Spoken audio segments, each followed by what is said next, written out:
When my mother was younger, my grandparents used to host exchange students from all over the world.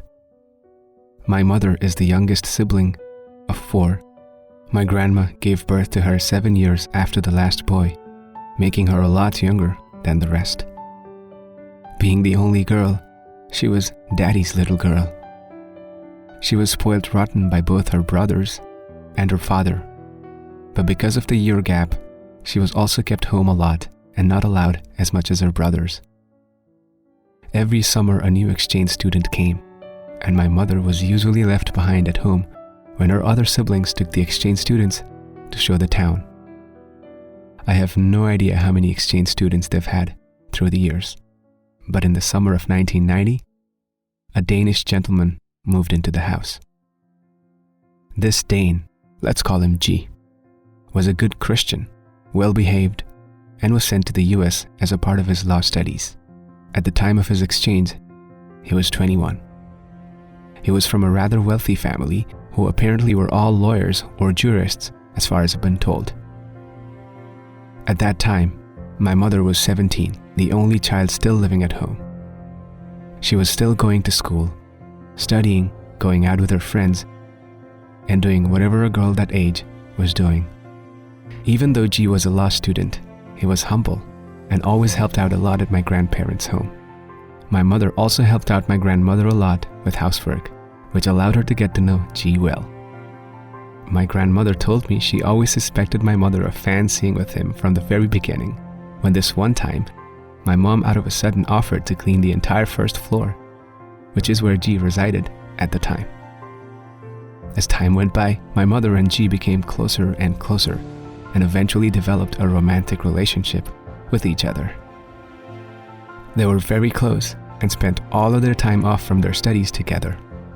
They'd go to the movies together. She introduced him as her boyfriend to her friends.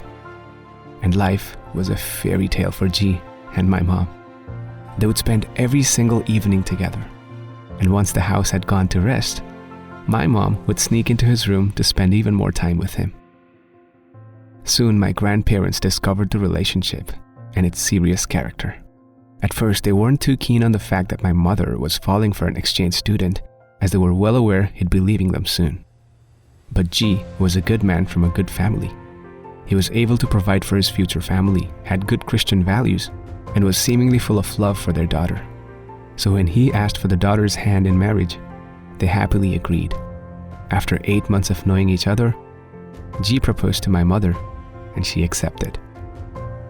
Spring came along, and G was set to return to Denmark.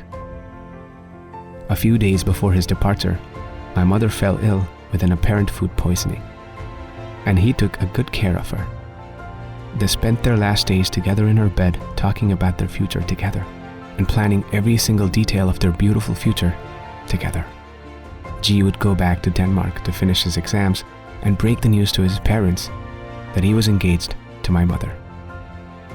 They would keep in touch through letters and vowed to be faithful and wait for each other. He was the love of her life, and she couldn't wait to get married to this man and start a life of their own. So he left, and the waiting game began. Soon after his departure, it turned out it was not a food poisoning my mother had gotten. She was pregnant with me. I was told she was the happiest she had ever been when she found out, and she wanted to surprise G with the news when she heard from him, but she never did. She wrote an endless amounts of longing love letters for him that he never read. December 8th, 1991, she gave birth to me, aged 18. I'm sure she loved me to the best of her abilities, but it was as if I was a constant reminder of what she had lost. My mother had bright green eyes and red hair, but my eyes are hazel and I'm dark-haired. She was a victim of a lot of gossip. My mom was a young, uneducated daughter from a good Christian family who had fallen pregnant out of wedlock with a man who ran away and left her behind. My mom raised me with help from my grandparents, who loved both me and my mom dearly. I did well in school, behaved nicely, and had friends like every other kid. I went to high school, played soccer, chased girls, had friends, and a pretty normal life after all. When I was 15, my grandpa died from heart arrhythmia, and a year later, my grandma passed away as well in her sleep. It wasn't until at this point it started going downhill for my mom. Eventually, life came crashing down. My mom started drinking, and the bottle got the best of her. She drank away all the bad memories and passed away from a heart attack in December of 2012, less than a week before my 21st birthday. My mother never remarried, nor did I ever get any siblings, so I was left alone in this world. I won't lie, it was tough. But I held on to things my mother had taught me since I was a kid. Get an education, never lose faith, and be good. That's what my mom taught me. Now I'm engaged to the most wonderful woman, and I'm the stepfather of a beautiful, smart girl, and I consider myself the luckiest man in the world.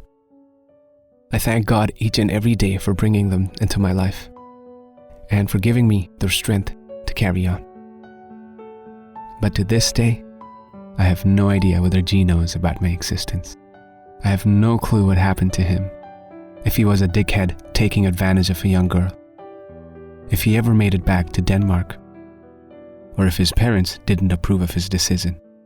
All I know for sure is he broke my mother's heart, and that I refuse to acknowledge him as my father.